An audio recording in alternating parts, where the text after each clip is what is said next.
وکفیٰ والصلاة والسلام علی رسولہ النبی الکریم وعلی آلہ واصحابہ اجمعین فاعوذ باللہ من الشیطان الرجیم بسم اللہ الرحمن الرحیم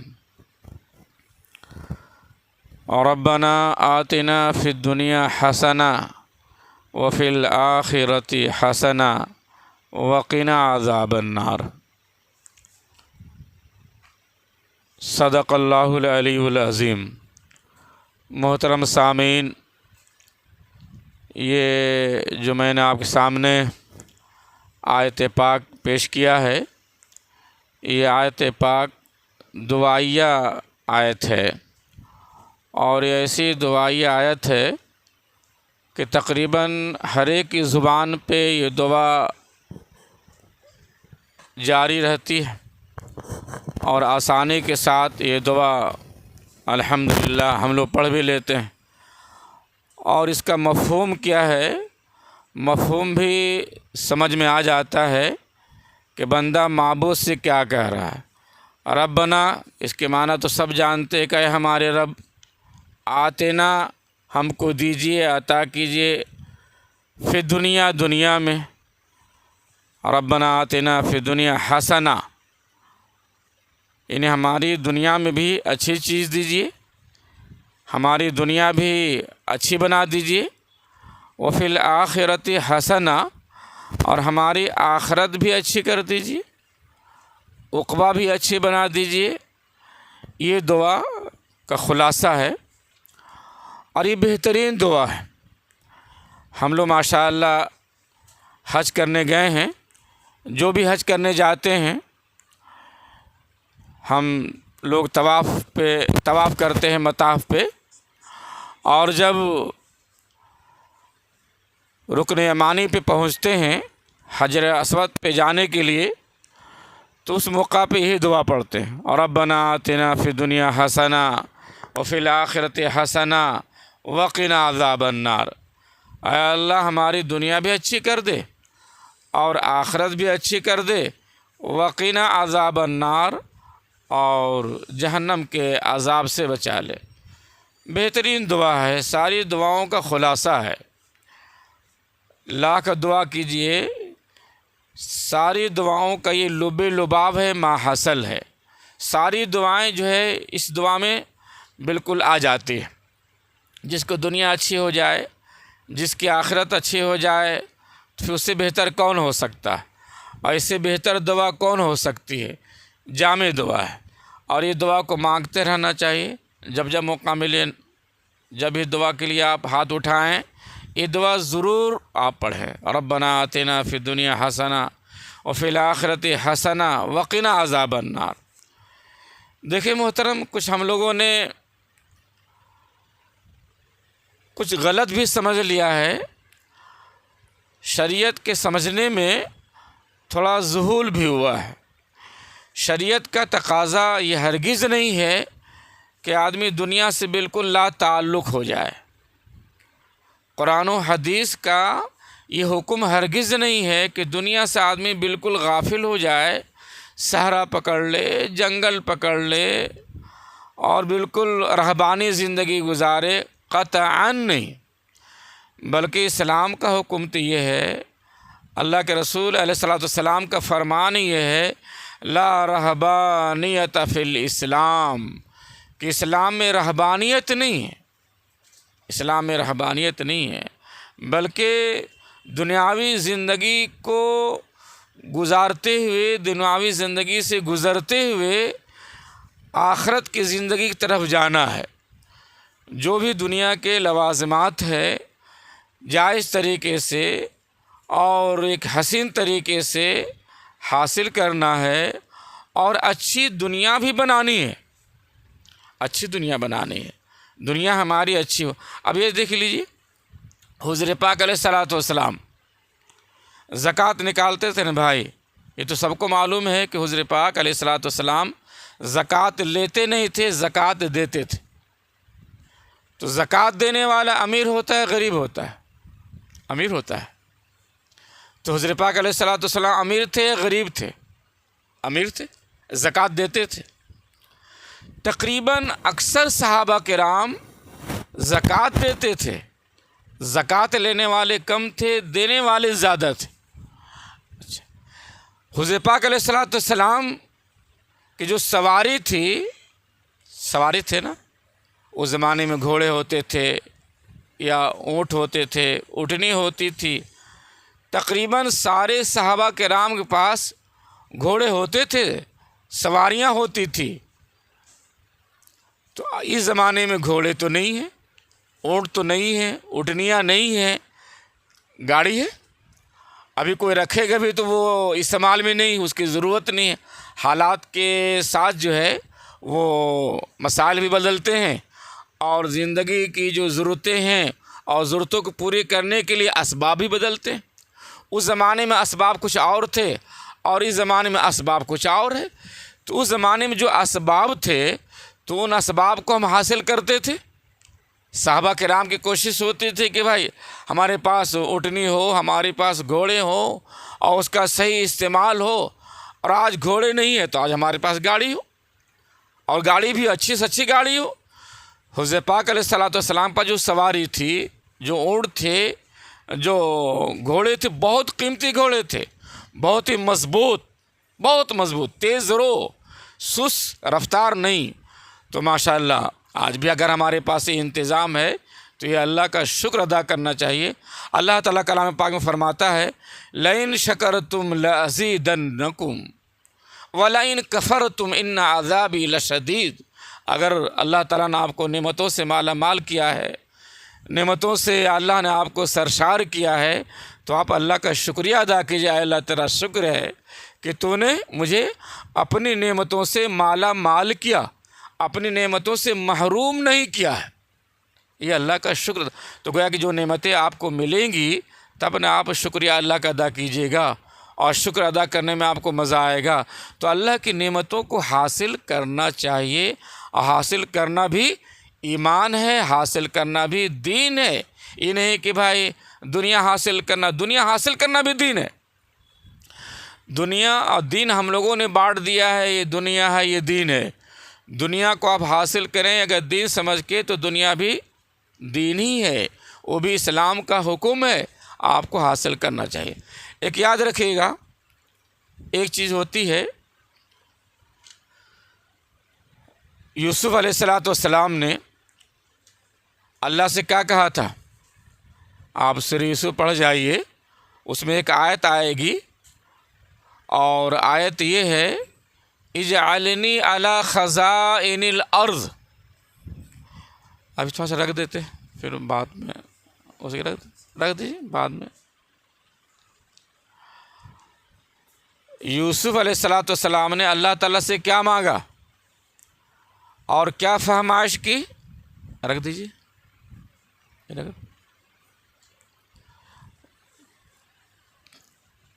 رکھ دیجیے بعد میں۔ میری باتوں پہ غور کیجیے گا، میں کچھ کہنا چاہتا ہوں، اس کو سمجھیے گا۔ یوسف علیہ السلام نے اپیل کی، درخواست کی، فرمایا اجعلنی علی خزائن الارض، مجھے خزانے کا مالک بنایا جائے، یعنی وزیر مالیات بنایا جائے۔ آج کی زبان میں یہ کہا جائے کہ وزیر مالیات بنایا جائے۔ یہ کون مانگ رہے ہیں اور کون درخواست پیش کر رہے ہیں؟ یوسف علیہ السلام بہت بڑے پیغمبر، اولو العزم پیغمبر، عظیم الشان پیغمبر ہے جناب، اور کیا کہہ رہے ہیں؟ اجعلنی علی خزائن الارض، ہم کو جو ہے وزیر مالیات بنایا جائے، وزیر خزانہ بنایا جائے، خزانے کا مالک بنایا جائے۔ آج لوگ اگر اس طرح سے دعا کریں تو لوگ کیا کہہ دیں گے؟ بڑا دنیا دار آدمی، یہ تو دنیا مانگ رہا ہے، پیغمبر نہیں مانگا بھائی، پیغمبر مانگ رہا ہے۔ تو پتہ چلا کہ دنیا مانگنا اللہ تعالیٰ سے کوئی عیب کی بات نہیں ہے، دنیا بھی مانگیے اور دین بھی مانگیے۔ اچھا آگے کیا فرمایا؟ یہ قابل غور ہے۔ آگے انہوں نے فرمایا کہ بھائی آپ کو وزیر جو مالیات بنایا جائے گا تو اس کے اندر ہمارے اندر صلاحیت ہے، ہم اس کا تجربہ رکھتے ہیں، ہم نالج رکھتے ہیں، ہمارے پاس صلاحیت ہے کیا انی حفیظ علیم، میں حفیظ ہوں اور میں علیم ہوں۔ علیم کہتے ہیں بہت بڑے اسکالر، جاننے والے کو، یعنی ہر طرح سے وہ ٹیلنٹڈ ہو، جینیس ہو، بالکل ہر طرح سے وہ کوالیفائڈ ہو، اس کو معلومات عامہ ہو، تب نہ وہ وزیر خزانہ بنیں گے، تب نہ وہ وزیر مالیات بنیں گے وہ، اور دنیا پہ حکمرانی چلائیں گے۔ تو انہوں نے یہ فرمایا کہ انی حفیظ، میں حفاظت کرنے والا ہوں، اور کیا ہوں؟ علیم ہوں، جانکار ہوں، پڑھا لکھا ہوں۔ بھائی میرے، پڑھا لکھا ہوں، علیم ہوں، پتہ چلا کہ آدمی کو پڑھا لکھا ہونا چاہیے۔ جاہلوں کی نہ دنیا ہے نہ آخرت ہے، جاہلوں کی کہیں پر جگہ نہیں ہے۔ اور قرآن تو چیلنج کرتا ہوا، بالکل چلاتا ہوا، گرجتا ہوا اترتا ہے۔ جبکہ اسلام کے 5 ارکان ہے، ایمان ہے، نماز ہے، روزہ ہے، حج ہے، زکوٰۃ ہے، یہ 5 ارکان ہے نا، اور اہم ارکان ہے۔ اسی پہ آپ کا اسلام کھڑا ہے، بالکل دین کھڑا اسی پہ ہے۔ لیکن پہلا حکم کیا بتائیے؟ نماز کے بارے میں حکم اترا، زکوٰۃ کے بارے میں، روزے کے بارے میں، حج کے بارے میں نہیں، بلکہ پہلا حکم اترا اقرا۔ پورا قرآن پڑھ جائیے اور مطالعہ کیجئے کہ سب سے پہلی آیت کا جو نزول ہوا ہے وہ کون ہے؟ اقرا ہے، اور آگے پیچھے کچھ بھی نہیں، بس اقرا، ہم کچھ بھی نہیں جانتے، بس پڑھیے۔ علم ایک ایسی چیز ہے، چاہے وہ دنیاوی معاملہ ہو یا اخروی معاملہ ہو، آپ کو نماز ہی پڑھنا ہو تو علم رہے گا تبھی نماز پڑھیے گا بھائی۔ قیام میں کیا کرنا ہے، رکوع میں کیا کرنا ہے، سجدے میں کیا پڑھنا ہے، فرائض کتنے ہیں، واجبات کتنے ہیں، سنن کتنے ہیں، مستحبات کتنے ہیں، یہ کب آپ جانیے گا؟ علم رہے گا تب۔ زکوٰۃ آپ کیسے دیجیے گا؟ اللہ کا حکم ہو گیا زکوٰۃ دو، بغیر نالج کے، بغیر جانکاری لیے ہوئے، اس کے بھی لیے آپ کو علم چاہیے کہ مصارف زکوٰۃ کون ہیں، کن کو زکوٰۃ دیا جائے، کب زکوٰۃ نکلے گی، کتنا پہ زکوٰۃ نکلتی ہے، کس کو زکوٰۃ دیا جائے، اس کے لیے بھی نالج ہے، اس کے لیے علم چاہیے۔ آپ حج کرنے چاہیے، مناسک حج آپ کو جاننا پڑے گا۔ آپ مناسک حج نہیں سیکھیے گا تو وہاں پھر الٹا پلٹا کام کیجیے گا۔ علم ایک ایسی روشنی ہے جو آپ کو دنیاوی معاملے میں بھی، اخروی معاملے میں بھی، دنیا میں اور آخر سب جگہ یہ ضرورت ہے علم کی۔ اس لیے یوسف علیہ السلام نے کیا فرمایا کہ انی حفیظ علیم، میں حفیظ ہوں اور میں علیم و جانکار ہوں، میرے پاس علم ہے، معلومات کا ذخیرہ ہے، معلومات کا دریا ہے، معلومات کا سمندر ہے۔ ہم اس کے لائق ہیں کہ ہم کو یہ عہدہ دیا جائے، ہم کو یہ مقام دیا جائے، اس عہدے پہ ہم کو فائز المرام کیا جائے۔ میرے پاس ہر طرح کی صلاحیت ہے اور ساری صلاحیتوں سے میں لیس ہوں۔ یہ کون فرما رہے ہیں؟ یوسف علیہ السلام۔ ایسا آپ لوگ سب جانتے ہوں گے کہ یوسف علیہ السلام کو کیا معجزہ ملا تھا؟ معجزہ جو ان کو دیا گیا تھا وہ کیا تھا؟ حسن تھا، ہے نا؟ حسن، حسین تھے آپ، بلکہ ان کے حسن کو آدھا حسن ساری دنیا میں اور آدھا حسن اکیلے لیے ہوئے تھے۔ اتنے حسین تھے، اتنے وہ جمیل تھے۔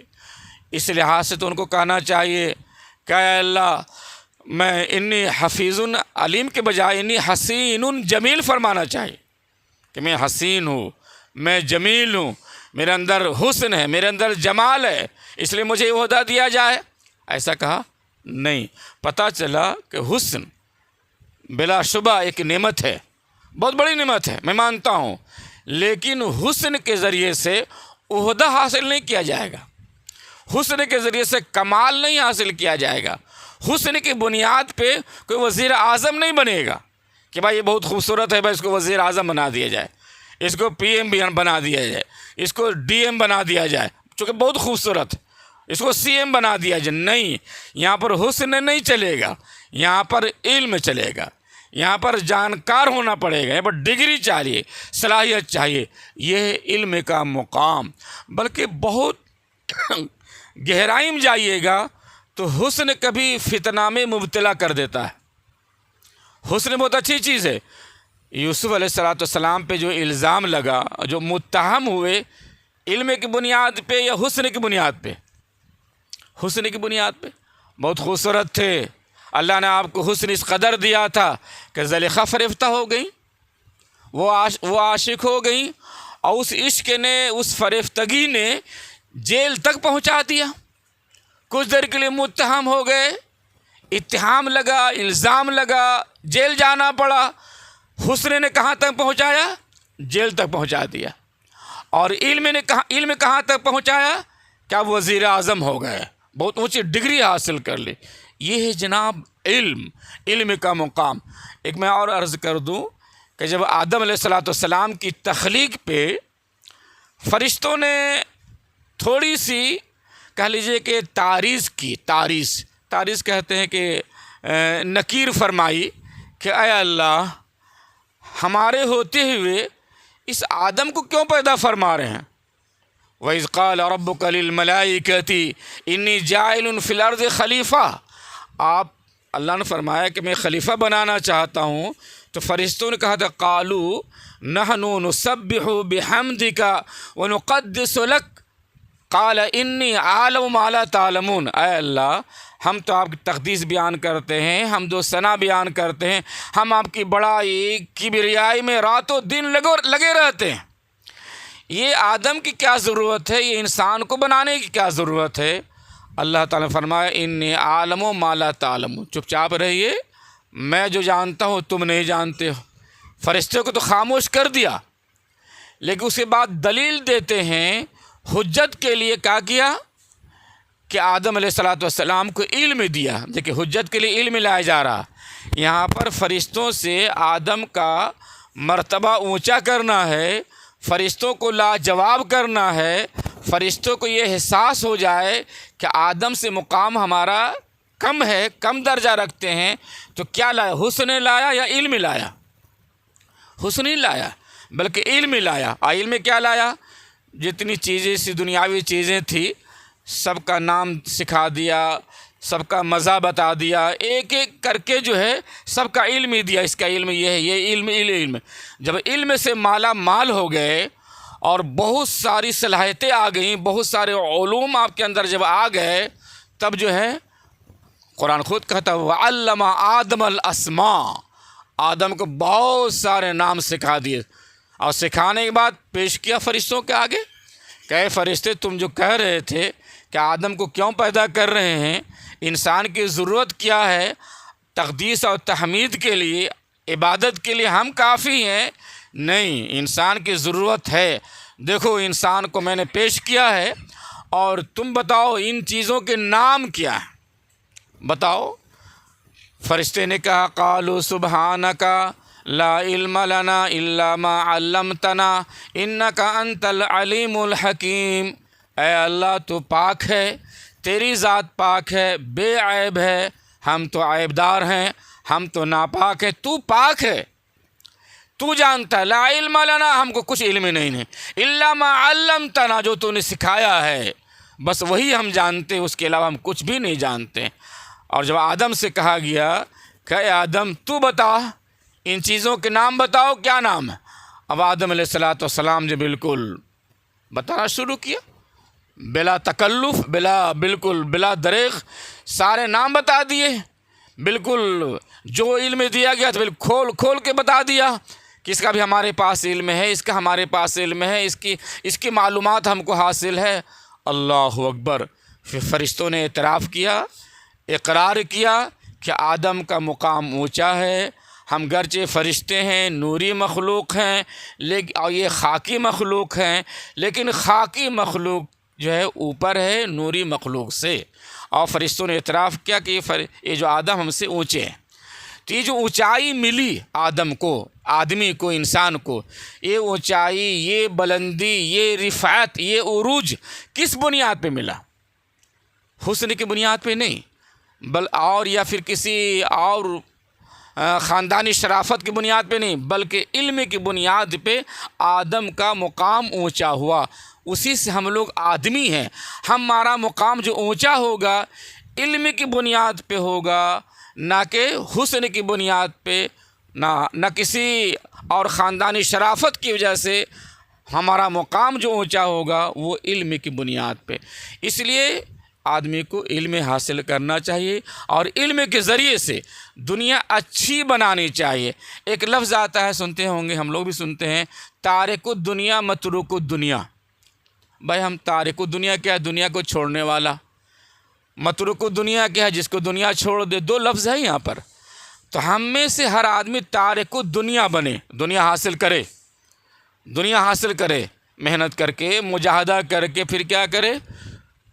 دنیا سے لو نہیں لگائے، اور دنیا حاصل کرنے کے بعد جو اس کے حقوق ہیں، مال کا زکوٰۃ دے، صدقات، خیرات، جو مال کے حقوق ہیں وہ حقوق ادا کرے، تو آپ جو ہے دنیا حاصل اچھے انداز سے حاصل کرنا چاہیے۔ عثمان غنی رضی اللہ تعالیٰ عنہ صحابہ میں بہت بڑے مالدار تھے، مالدار صحابی تھے جناب، لیکن جب حضور پاک کا اعلان آتا تھا آپ کے قدموں میں دنیا ڈال دیتے تھے۔ عبد الرحمن بن عوف رضی اللہ تعالیٰ عنہ کے بارے میں آتا ہے کہ رئیس التجار تھے، بہت بڑے تجار، تاجر، اور جب جب موقع آتا، تقاضے آتے تھے، دنیا کو اللہ کے رسول کے قدموں میں نچھاور کر دیتے تھے۔ تو بڑے بڑے صحابہ کرام زکوٰۃ دینے والے تھے، مالدار تھے۔ تو مالداری عیب نہیں، تو میں کہتا ہوں تارک الدنیا بنیے، دنیا حاصل کیجئے، اور اس دنیا کے ذریعے سے دنیا کے تقاضے بھی اور دین کے تقاضوں کو بھی پورا کیجئے۔ دنیا رہے گی تب نہ زکوٰۃ دیجئے گا بھائی، دنیا اچھی رہے گی تب نہ حج کرنے جائیے گا، دنیا اچھی رہے گی تب نہ غریبوں کا خیال رکھیے گا، دنیا اچھی رہے گی تب نہ غریبوں کو اور ننگوں کو کپڑا پہنائیے گا۔ اور اگر دنیا ہی نہیں رہے گی تو یہ سب اعمال ہم کیسے کر پائیں گے؟ حج کیسے کریں گے؟ زکوٰۃ کیسے دیں گے؟ اور دنیاوی جو غریب لوگ ہوتے ہیں اس اعتبار سے کیسے خدمت کریں گے؟ تو دنیا حاصل کرنا چاہیے۔ ایک بہت بڑے بزرگ گزرے ہیں، شقیق بلخی رحمۃ اللہ علیہ، اور ایک بزرگ گزرے ہیں ابراہیم بن ادہم رحمۃ اللہ علیہ۔ شقیق بلخی رحمۃ اللہ علیہ آئے حاجی ابراہیم بن ادہم رحمۃ اللہ علیہ کے پاس دعا لینے کے لیے کہ دعا دیجئے، میں سفر میں جا رہا ہوں، سفر تجارت کے سفر میں جا رہا ہوں، دعا دیجئے ہم کو۔ دعا لینا بھی چاہیے، دعا دینا بھی چاہیے، بڑوں سے بھی دعا لینا چاہیے، چھوٹوں سے بھی دعا لینا چاہیے۔ یہ جو دعا لینا دینا ہے یہ بھی اس کا تعلق بھی قرآن و حدیث سے ہے۔ یہ نہیں کہ بھائی آپ خود دعا اللہ سے مانگیے۔ دعا لینا کیا ہے، دعا دینا کیا ہے۔ عمر فاروق رضی اللہ تعالیٰ عنہ عمرہ کرنے جا رہے تھے، حضور پاک علیہ الصلوۃ والسلام نے کہا اے عمر، عمرہ کرنے جا رہے ہو، میرے لیے دعا کرنا۔ اللہ اکبر، سردار دو جہاں ہے، آقائے نامدار ہیں، تاجدار مدینہ ہیں، لیکن دعا کن سے لے رہے ہیں؟ عمر فاروق سے کہہ رہے ہیں کہ دعا کرنا۔ اور پہلے سورہ بقرہ میں پڑھیے گا، موسیٰ علیہ الصلوۃ والسلام جو ہے ان کی قوم بار بار قوم کہہ رہی ہے کہ دعا کیجیے میرے لیے۔ قالوا ادع لنا ربک یبین لنا ما ہی، کبھی ما لونھا، اس طریقے سے بار بار دعا کرا رہے ہیں موسیٰ علیہ الصلوۃ والسلام کی قوم موسیٰ علیہ الصلوۃ والسلام سے۔ تو پتہ چلا کہ دعا ایک دوسرے سے، چھوٹوں سے بھی بڑوں سے بھی کرنا چاہیے، کرانا چاہیے، یہ اچھی چیز ہے۔ بلکہ آپ غائبانے میں اپنے بھائی کے لیے دعا کریں گے تو وہ بھی دعا قبول ہوگی، اور اس کے صدقے میں آپ کی دعا قبول ہو جائے گی، آپ کی دعا مقبول بن جائے گی۔ تو شقیق بلخی رحمۃ اللہ علیہ ان کے بڑے تھے، گئے دعا کرانے کے لیے کہ دعا کیجئے کہ ہماری تجارت کا سفر ہے، کامیاب ہو جائے، میں تجارت کرنے کے لیے نکلنا چاہ رہا ہوں۔ دعا کی، ہاتھ اٹھایا، دعا کیا، اے اللہ شقیق بلخی کے سفر کو کامیاب بنا دے۔ جب جاتے ہیں تو راستے میں کیا دیکھتے ہیں محترم؟ ایک معذور چڑیا ہے، پر بھی نہیں ہے، پاؤں نہیں ہے، اور زمین میں بس چڑیاں پڑی ہوئی ہے، بے یار و مددگار، کوئی سہارا نہیں ہے۔ تو شقیق بلخی رحمۃ اللہ علیہ وہاں پر ٹھہر گئے، رک گئے کہ آخر اس کا انتظام دیکھتے ہیں کہ اللہ کیسے کرتا ہے، کیسے چڑیاں کھاتی ہے اور کیسے چڑیاں جو ہے سانس لے رہی ہے۔ کچھ ہی دیر کے بعد شقیق بلخی رحمۃ اللہ علیہ کا دیکھتے ہیں ایک مضبوط چڑیاں، پر والی، پیر والی، وہ اڑ کے پرواز کر کے نیچے اترتی ہے اور اس کے منہ میں دانہ ڈالتی ہے، اس کو کھلاتی ہے، چونچ میں پانی لا کے اس کو پلاتی ہے، اور پھر پرواز کرتی اڑ جاتی ہے، پھر پرواز کر کے گھوم گھام کے آتی ہے اور اس کے منہ میں دانہ ڈالتی ہے، پانی لا کے پانی پلاتے ہیں. اس طرح سے سلسلہ وہ گویا کہ لگا ہوا ہے. معذور چڑیا کی خدمت ہو رہی ہے اور اللہ تعالیٰ اس کی زندگی کو اس طرح سے عطا فرما رہے ہیں. شقیق بلخی رحمۃ اللہ علیہ دیکھتے رہے. دیکھتے دیکھتے ان کے دماغ میں، ان کے سمجھ میں بات یہ آئی کہ اللہ تعالیٰ جب معذور چڑیا کو کھلا سکتے ہیں، معذور چڑیا کو جب کھلا سکتے ہیں تو مجھے کیوں نہ کھلائیں گے. تو گھر لوٹ آئے، تجارت کا ارادہ چھوڑ دیا کہ ہم تجارت نہیں کریں گے، اللہ تعالیٰ رزاق ہے، اللہ تعالیٰ کسی طرح سے مجھے کھلا لیں گے، اب کوئی ضرورت نہیں کمانے کھانے کی، اللہ بڑا کارساز ہے، اللہ بڑا بندہ نواز ہے، وہ میرا انتظام کر دے گا. معذور چڑیا کا اللہ انتظام کر رہا ہے. چلے آئے، ملاقات ہو گئی ابراہیم بن ادہم رحمۃ اللہ علیہ سے. ان سے سوال کیا کہ شقیق بلخی تم تو نکلے تھے تجارت کے لیے، تم نے دعا بھی کرائی تھی، پھر تم لوٹ کیوں آئے؟ کیا معاملہ ہوا؟ تم گئے نہیں؟ تو پورا واقعہ انہوں نے سنایا. کہا کہ محترم اللہ تعالیٰ معذور چڑیا کو کھلا رہا ہے اور اس کا انتظام کر رہا ہے، تو میرا انتظام نہیں کرے گا، اس لیے میں لوٹ آیا ہوں. اللہ اکبر. ابراہیم بن ادہم رحمۃ اللہ علیہ فرماتے ہیں کہ شقیق بلخی یہ بتاؤ تم نے سبق معذور سے کیوں لیا؟ اس چڑیا سے سبق کیوں نہیں لیا جو پرواز کرتی ہے، محنت کرتی ہے، مجاہدہ کرتی ہے، خود بھی کھاتی ہے، معذور کو کھلاتی ہے؟ تم نے سبق معذور سے کیوں لیا؟ تم نے عبرت معذور سے کیوں لیا؟ اس سے کیوں نہیں لیا کہ محنت کر کے، مجاہدہ کر کے اپنا بھی پیٹ بھرنا ہے، غریبوں کا پیٹ بھرنا ہے، اپنا بھی پیٹ بھرنا، یتیموں کا بھی پیٹ بھرنا ہے، غریبوں کا بھی خیال رکھنا ہے. جزاک اللہ. تو انہوں نے بہت خوش ہوئے دعائیں دی کہ میری نظر وہاں تک نہیں گئی تھی محترم. اسی کو پھر انہوں نے کہا کہ جزاک اللہ چشمم باز کر دی، مرابا جان جا ہمراز کر دی. اللہ تمہیں جزائے خیر دے کہ آپ نے میری اصلاح کر دی. میری نظر تو وہاں تک گئی نہیں تھی، میری نظر تو بس وہ معذور چڑیا تک تھی، اور اسی کو دیکھ میں لوٹ آیا. تو یہ ہے اس بات کو سمجھنا کہ آدمی دنیا حاصل کر، اس کو کہتے ہیں تارک الدنیا. کیا کہتے ہیں؟ دنیا حاصل کیجئے اور دنیا سے لو نہ لگائیے، دنیا سے محبت نہ کیجئے، دنیا کے پیچھے دیوانہ نہیں بنیے، دنیا کے پیچھے آدمی پاگل نہیں بن جائے کہ نہ زکوٰۃ کا ٹھکانہ، نہ صدقہ کا ٹھکانہ، نہ خیرات کا ٹھکانہ. یہ ہے تارک الدنیا کہ دنیا حاصل کیجئے اور دنیا سے بے تعلق ہو کے رہیے. اب متروک الدنیا کیا ہے؟ متروک الدنیا، متروک الدنیا وہ ہے جو قلاش ہے، بھک منگے ہیں، سوالی ہیں، گداگر ہیں، جمعہ میں دروازے بیٹھنے والے ہیں. متروک دنیا ہی نے اس کو چھوڑ دیا ہے. تو جب اس کو دنیا چھوڑ دے تو پھر وہ دنیا کو وہ کیسے چھوڑے گا؟ تو اس لیے آدمی تارک الدنیا بنے، متروک الدنیا ہرگز نہیں بنے. دعا کرنا ہے اللہ ہم کو دنیا دے، اچھی دنیا دیجیے، بہترین دنیا دیجیے. ربنا آتنا فی الدنیا حسنہ وفی الآخرۃ حسنہ وقنا عذاب النار. اے اللہ ہماری دنیا بھی اچھی ہو، آخرت بھی اچھی ہو، اور عقبہ بھی اچھی ہو. اور یہ یوسف علیہ السلام نے جو دعا مانگی اور یہ فہمائش کیا کہ وزیر خزانہ بنایا جائے، وزیر مالیات بنایا جائے، ساتھ ساتھ سلیمان علیہ السلام کی دعا یاد ہے. سلیمان علیہ السلام نے دعا تو اس سے بڑھ کر مانگی. اور کیا دعا مانگی؟ رب حبلی، رب اغفر لی، اے اللہ مجھے معاف کیجئے، وحبلی ملک لا ینبغی لأحد من بعدی انک انت الوہاب. کیا جامع دعا ہے جناب، اور کس طریقے سے دنیا مانگ رہے ہیں، بلکہ بادشاہت مانگ رہے ہیں. رب اغفر لی، اے میرے مالک، اے میرے رب مجھے معاف کر دیجئے، وحبلی ملکا، اور مجھے بادشاہت دیجئے، مجھے حکمرانی دیجئے، مجھے ایسی سلطنت دیجئے کہ میرے بعد ویسی سلطنت کسی کو حاصل نہ ہو. وَحَبْلِ مُلْكَ لَا يَنبَغِي لِأَحَدٍ مِّن بَعْدِي إِنَّكَ أَنْتَ الْوَهَّابُ. میرے بعد ایسی حکمرانی کسی کی نہ ہو، ایسی حکمرانی عطا فرمائیے. اور اللہ نے عطا کیا چرند پہ، درند پہ، ہواؤں پہ، جناتوں پہ، انسانوں پہ ایسی حکمرانی عطا فرمائی. اللہ اکبر. اس بات سے سبق ملا کہ دنیا مانگنا عیب کی بات نہیں ہے، دنیا مانگیے اور دنیا کا صحیح استعمال کیجیے۔ چھری رکھنا گھر میں عیب کی بات نہیں ہے، چھری اس کا استعمال دیکھنا ہے کہ اس کا استعمال کیا ہے۔ کوئی چیز فی نفس ہی بے ذات ہی خراب نہیں ہوتی ہے، اس کا استعمال غلط ہو جاتا ہے۔ چھری سے کوئی آدمی کسی کا گلا کاٹے، انگلی کاٹ لے، بلا شبہ وہ اس کا استعمال غلط ہے۔ اور یہی چھری گھر میں رکھیے، سبزی کاٹیے، گھر کی چیزوں کا اس میں استعمال میں رکھیے، تو چھری ہے، اس کی ایک ضرورت ہے۔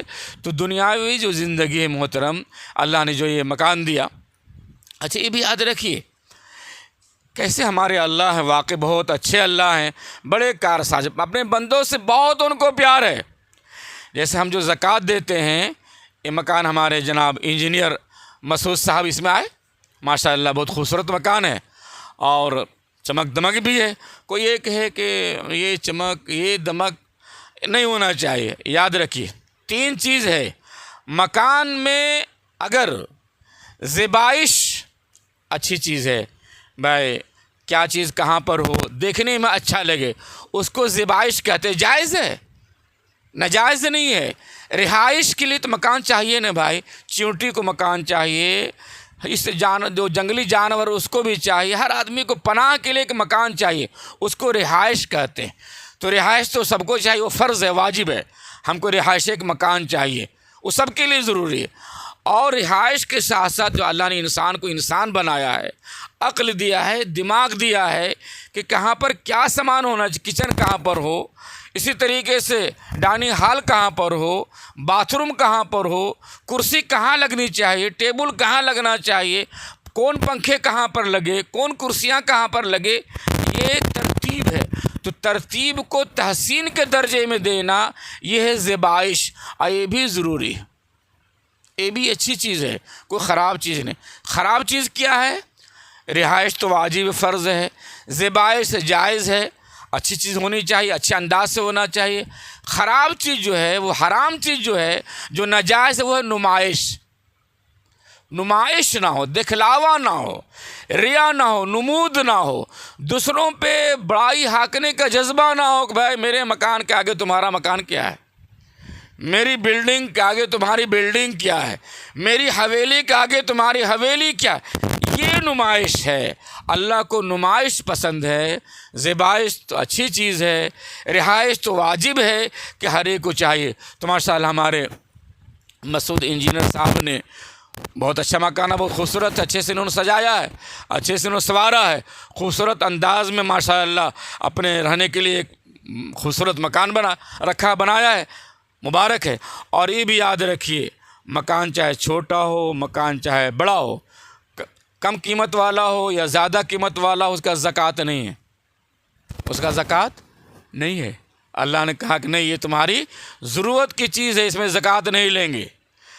گاڑی کسی کی 5 لاکھ کی ہو یا گاڑی کسی کی 5 کروڑ کی ہو، گاڑی اپنی ضرورت کے لیے، زکوٰۃ نہیں ہے۔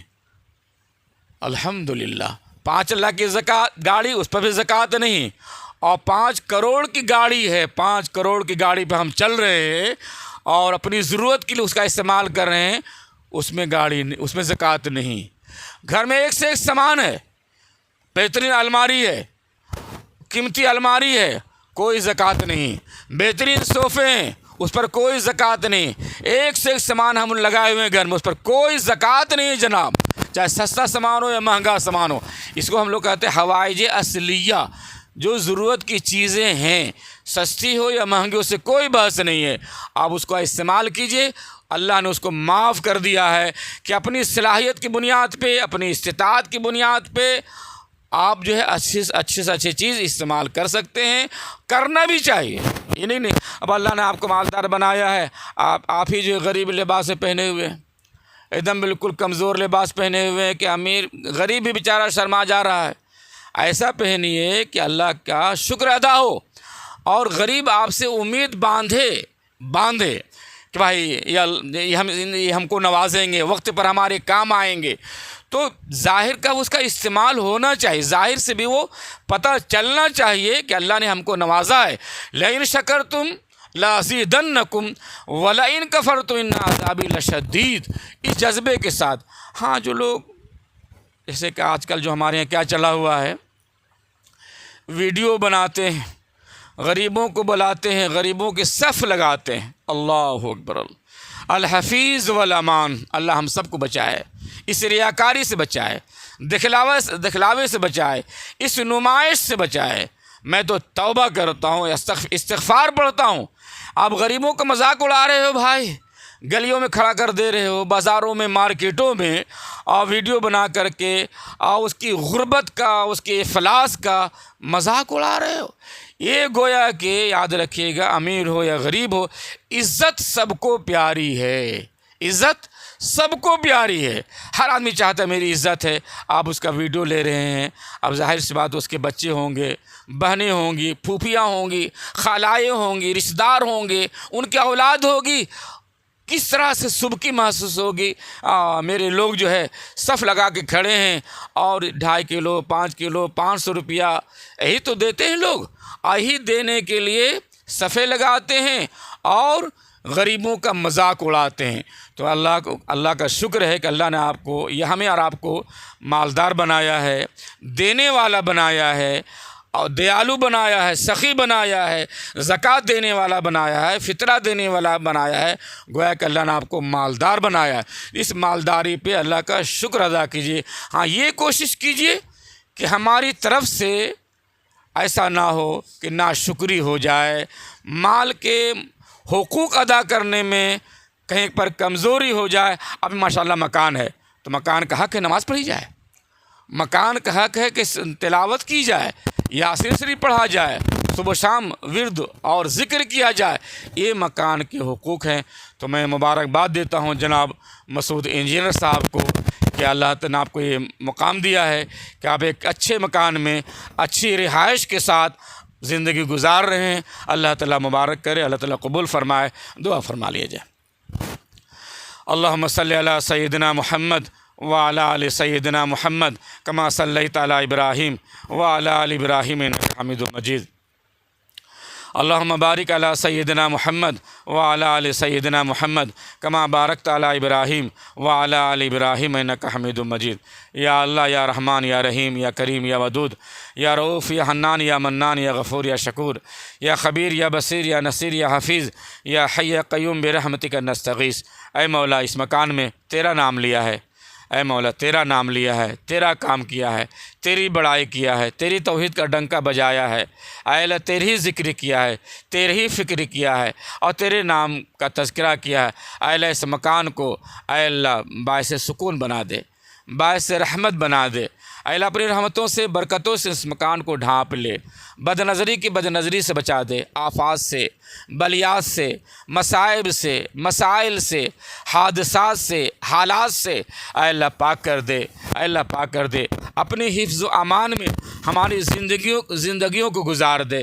اے مولا اپنی حفاظت میں رکھ لے، اے مولا اپنی حفاظت میں رکھ لے۔ اے اللہ ہم میں سے کوئی بھی اے اللہ جو ہاتھ اٹھائے ہوئے ہیں سب تیرے محتاج بندے ہیں، اے اللہ سب تیری رحمت کے طلبگار ہیں، تیری برکت کے طلبگار ہیں، تجھ سے اپنی مغفرت کے طلبگار ہیں۔ اے مولا ہم جتنے ہاتھ اٹھائے ہوئے ہیں اے اللہ ہم ہاتھ اٹھانے والوں کے علاج رکھ لے اور ہمیں سارے کو معاف فرما دے، ہمیں سارے کی مغفرت فرما دے اور ہماری دعاؤں کو قبول فرما لے۔ صلی اللہ تعالیٰ علی خیر خلق والہ و اصحابہ اجمعین برحمتک یا ارحم الراحمین۔ لا الہ الا اللہ محمد رسول اللہ صلی اللہ علیہ وسلم۔